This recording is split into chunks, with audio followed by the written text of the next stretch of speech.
Hello students, welcome back to my channel BST Point. So today we are going to start with another fresh and new chapter and very interesting chapter. That is chapter number 6, Staffing.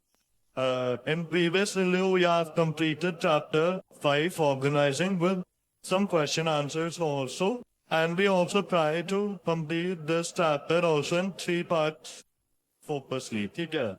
ये parts में कोशिश करेंगे कि इस chapter को खत्म कर दे, क्योंकि हमारे पास टाइम बहुत कम रह गया है और हमको 10 सितंबर तक सिलेबस कंप्लीट करना हमारी डेडलाइन वो है। यस, और आप एज पर शेड्यूल आपको उसमें कम्युनिटी पोस्ट पर मिल जाएगा।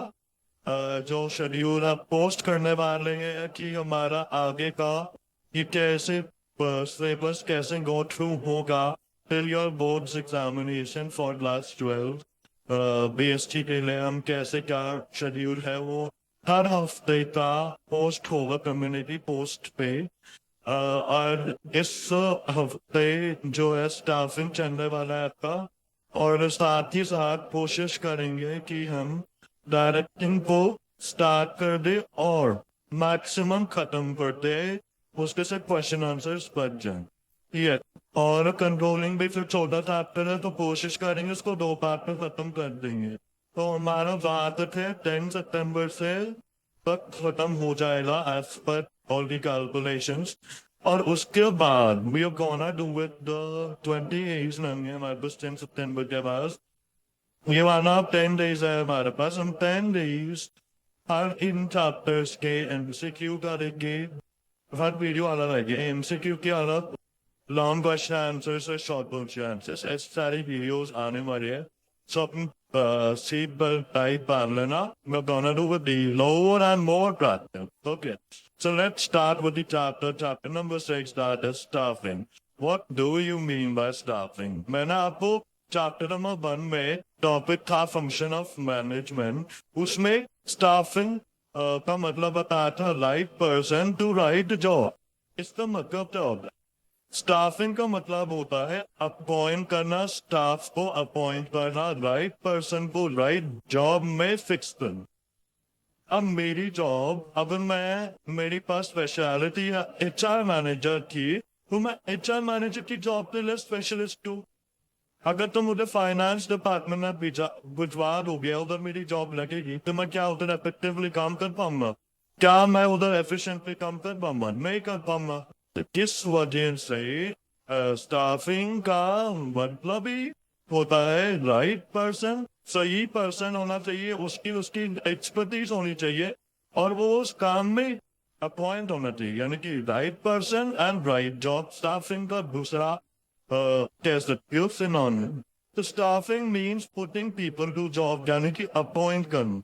It began with human resource planning, include different other functions like recruitment, selection, training, development, promotion, performance appraisal of a workforce। ये पूरा आपका स्टाफिंग प्रोसेस, ये स्टेप्स यहाँ पे डिटेल में नहीं बताएगा, पॉइंट बताया गया है, इनसे रिलेटेड हम प्रोसेस जो है वो पढ़ने वाले। लेकिन हमारे को क्या नीड है, क्या इम्पोर्टेंस है स्टाफिंग की, वो भी जानना बहुत इम्पोर्टेंट है। सबसे पहले ऑब्टेनिंग कम्पिटमेंट पर्सोनल। यहाँ पे कम्पिटमेंट पर्सोनल का मतलब है कॉम्पिटेटिव पीपल्स, कॉम्पिटेटिव स्टाफ। यानी कि अगर हम ऐसे लोगों को अपॉइंट करेंगे जो कॉम्पिटिशन टक्कर दे सकते हैं कॉम्पिटिटिव कंपनी को, दूसरी कंपनियों को, तो हमारा काम इफेक्टिवली हो पाएगा, एफिशिएंटली हो पाएगा, प्रॉपर स्टाफिंग करेंगे तो discovering and obtaining competent personnel for various jobs. ठीक है। Second point is higher performance. Higher performance का मतलब proper staffing ensures higher performance. अगर हम हर बंदे को जो भी हमारी ऑर्गेनाइजेशन में काम कर रहा है उस पर सही जगह अपॉइंट करेंगे तो वो उसकी एक्सपर्टीज, उसके स्किल के बेसिस पर उसको अपॉइंट करेंगे, उसको वहां पे उसको वहां पे अपॉइंट करेंगे उस जॉब, पर्टिकुलर जॉब के लिए, तो उसकी परफॉर्मेंस उस जॉब में हायर होगी। अगर मैं एचआर के लिए बेस्ट सूटेड हूँ, अगर मेरे को फाइनेंस डिपार्टमेंट में बिठा दिया जाएगा तो मैं वहां पे इफेक्टिवली काम नहीं कर पाऊंगा, मेरी performance as compare to HR department में लो हो जाएगी। तो इस वजह से light person to light job is very important. Third is continuous growth. इसका मतलब क्या होता है? Proper staffing ensures continuous survival and growth of enterprise. अगर हम सही जने को सही जॉब पे डालेंगे तो क्या होगा?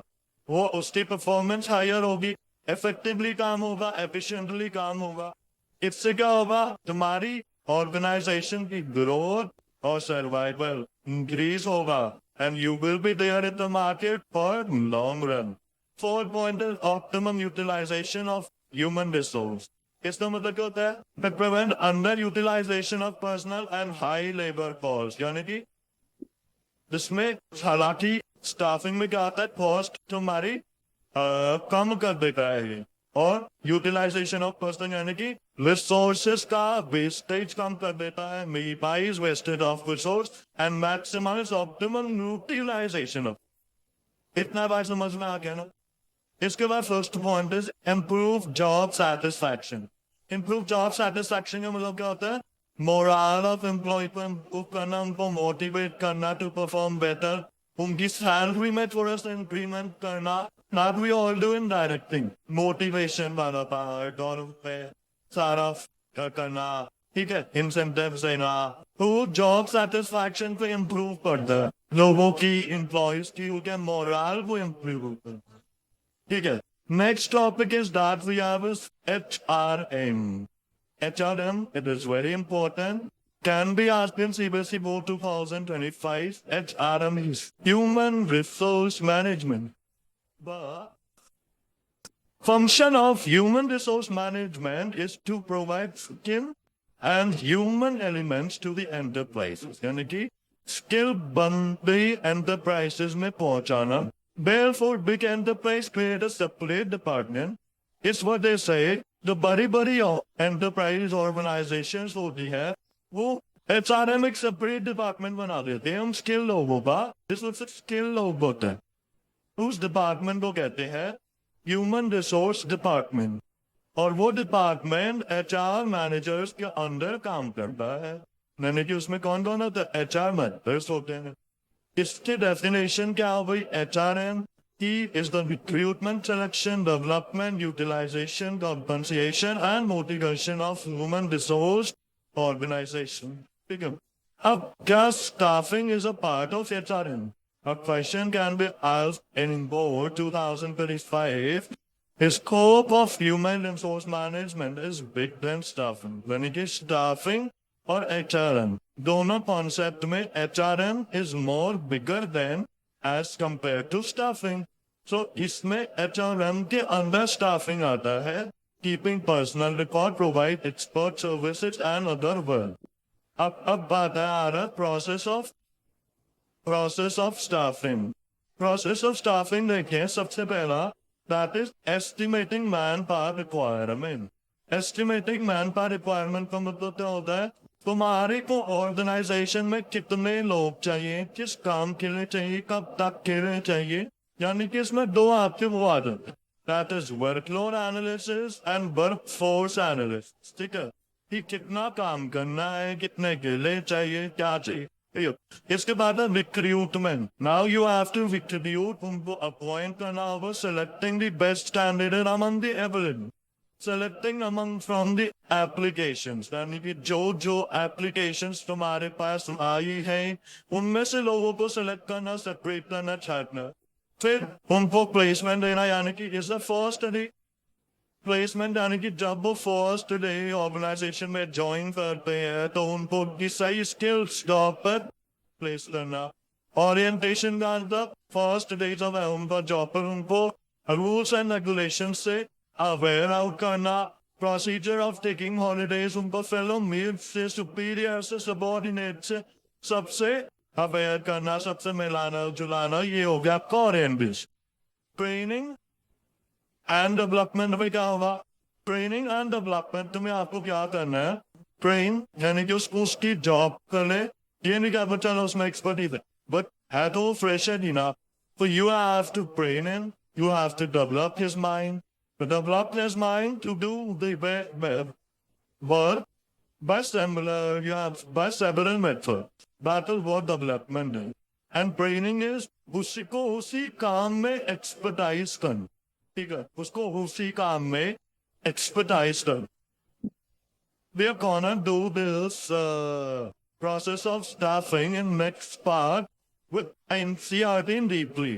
आपको और ज़्यादा अच्छे से clear होगा तो part 2 of staffing just for बिल्कुल भी मिस मत करना. उसमें हम process of staffing NCERT से करने वाले. ठीक है, अभी हम बात करते components of staffing. First is recruitment, second is selection, third is training. Thus, ये तीन इसके component है इसके staffing के. तो recruitment, selection और training इन तीनों को अगर हम मिलाए तो हमारे को staffing मिलता है. ठीक है, recruitment का मतलब समझता. Recruitment क्या होता है? Is a process of searching an employee and stimulating them to apply for the job in the organization. यानी कि लोगों को सर्च आउट करना कि हाँ तुम मेरी जॉब में आते, तुम मेरी जॉब में आओ, उनको बोलना कि तुम हमारी जॉब में अप्लाई करो, हमारी ऑर्गेनाइजेशन में अप्लाई करो जॉब के लिए. That is what recruitment is. अब हमारे पास रिक्रूटमेंट करने के दो सोर्स है, एक तो इंटरनल सोर्स और एक एक्सटर्नल सोर्स. ठीक है, अब इंटरनल सोर्स क्या होता है? इंटरनली यानी कि ऑर्गेनाइजेशन के विद इन एम्प्लॉयज को रिक्रूट करना. और एक्सटर्नल सोर्स क्या होता है? बाहर आउटसाइड द ऑर्गेनाइजेशन एम्प्लॉयज को रिक्रूट करना. एक ऑर्गेनाइजेशन में दोनों चीजें होती हैं, इंटरनल सोर्स भी लगते हैं और एक्सटर्नल सोर्स भी लगते हैं. इंटरनल सोर्स कैसे लगता है? वो लोग जो तुम्हारी ऑर्गेनाइजेशन में पहले से ही काम कर रहे होते हैं उनको एक लेवल अबव शिफ्ट करना, अपवर्ड ले जाना, अपवर्ड मूवमेंट कहते हैं इसको. For example, real life examples के साथ समझते हैं. कॉलेज में क्या होता है? फर्स्ट ईयर के स्टूडेंट्स होते हैं, सेकेंड ईयर के होते हैं, थर्ड ईयर के होते हैं. थर्ड ईयर के जब पास हो जाते हैं वो सेकेंड ईयर थर्ड ईयर में, सेकेंड ईयर के बच्चे थर्ड ईयर में पास आउट हो जाते हैं और फर्स्ट ईयर के सेकेंड ईयर में पास आउट हो जाता है.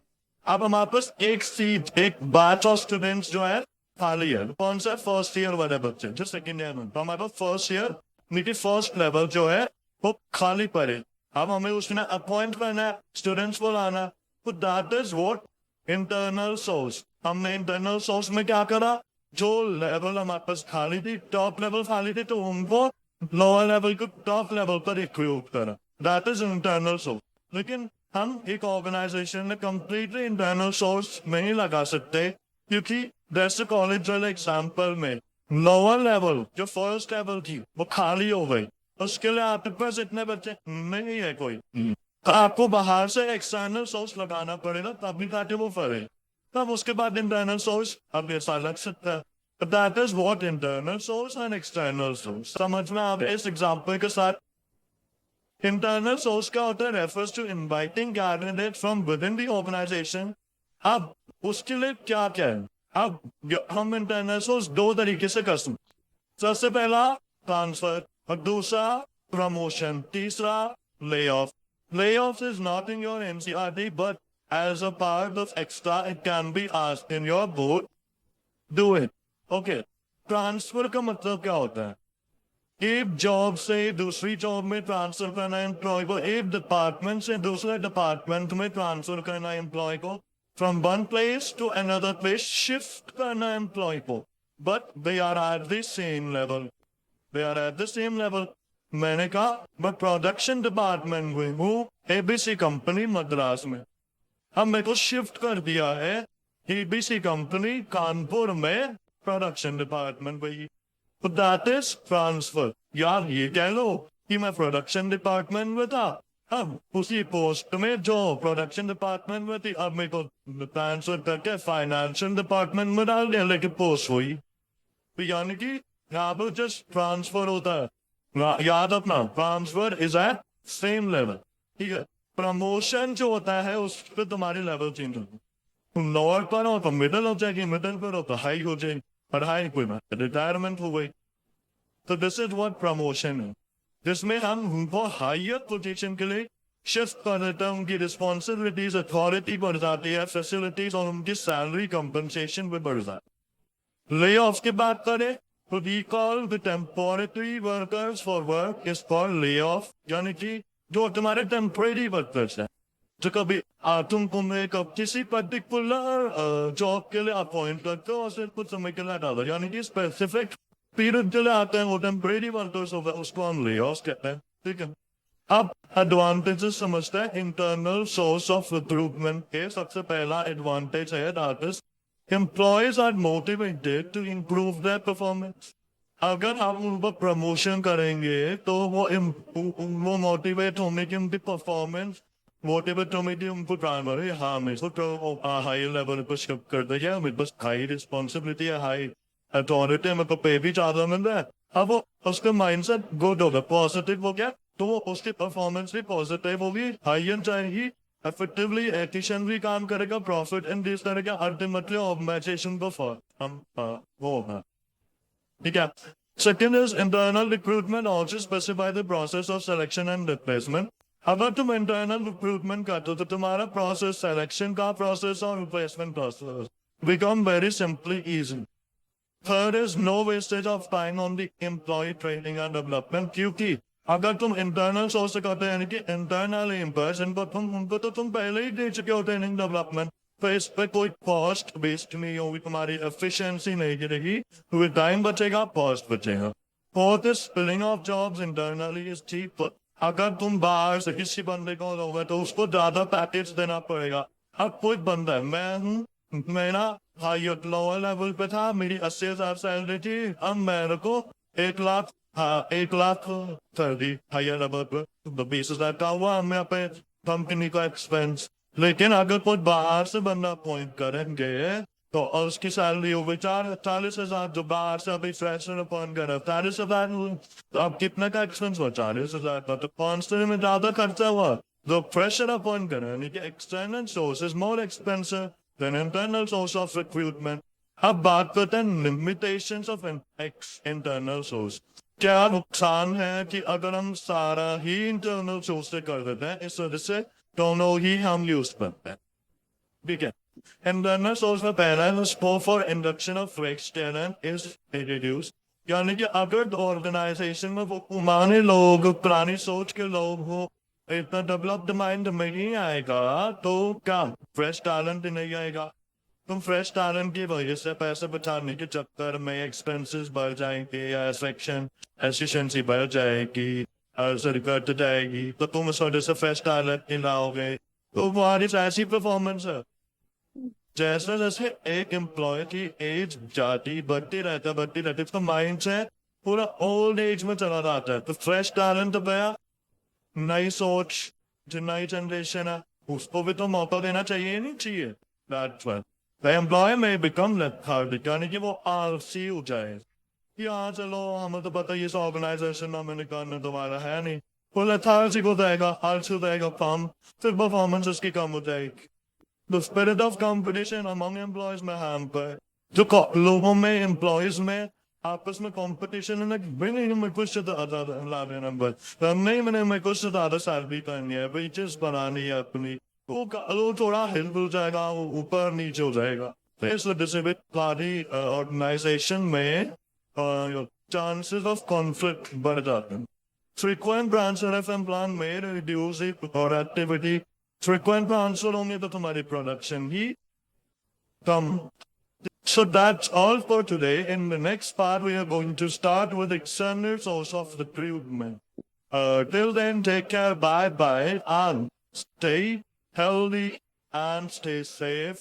Do not forget to subscribe our channel. There is a lot of hard work for you. और अब हम अपनी थोड़ी जो है डेवलपमेंट भी करनी है, जैसे कि आपको अभी स्टार्टिंग में बताया था। So bye and see you in the next review. सब उस पर आना, part 2 is very important of starting, okay?